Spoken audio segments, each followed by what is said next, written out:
2017, a new Secretary General, António Guterres, arrives at the United Nations dedicated to reform, gender parity and conflict prevention.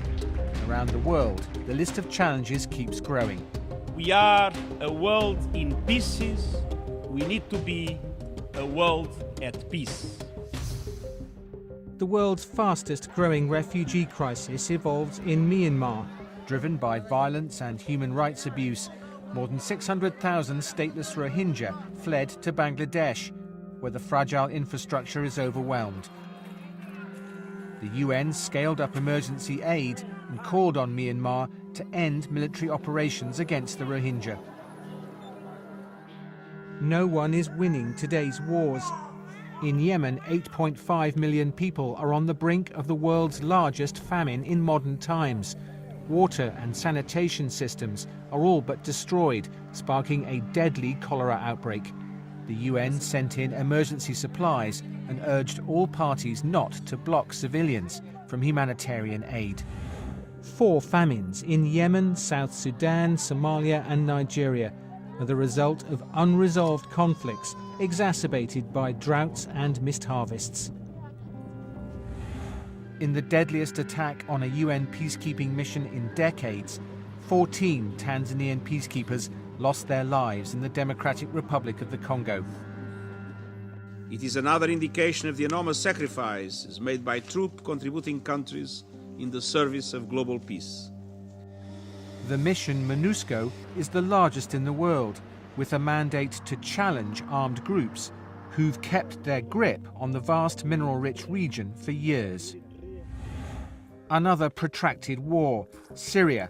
6 years of conflict have left 250,000 people dead and 5 million displaced. Some people returned to liberated Aleppo, while in besieged eastern Ghouta, thousands of people received food and medicine from a UN aid convoy. Fighting continued in other places, including chemical weapons attacks. Temporary ceasefires were brokered, and the UN Special Envoy for Syria is working tirelessly to bring the parties to the negotiating table and for an end to the war. Almost 100,000 migrants crossed the Mediterranean Sea in 2017. More than 3,000 have drowned. Most are fleeing poverty and conflict in sub-Saharan Africa. More than 1 million people are waiting for a passage in Libya, caught in an endless cycle of abuse, exploitation, and even slavery. The new UN Secretary General's reform proposals put people ahead of bureaucracy and mediation and prevention at the center of the UN's peace and security agenda. The UN's newly established Office of Counter-Terrorism coordinates a global effort to prevent violent extremism and other root causes of terror. And the UN also launched strategies to end sexual exploitation and committed to achieve gender parity. Around the world, 130 million girls are still not going to school. Unacceptable for UN Messenger of Peace, Malala Yousafzai. If we want to go forward, we have to give education to girls. And once you educate girls, you change the whole community, you change the whole society. By 2020, the UN aims to double the number of women peacekeepers, to protect civilians and support local women to participate in peace building. Success in Colombia, where the UN mission verified the disarmament process of the last former FARC fighters, pointing the way to lasting peace in the country. Closure in The Hague. After more than 24 years, the UN's Tribunal for the former Yugoslavia completed its work.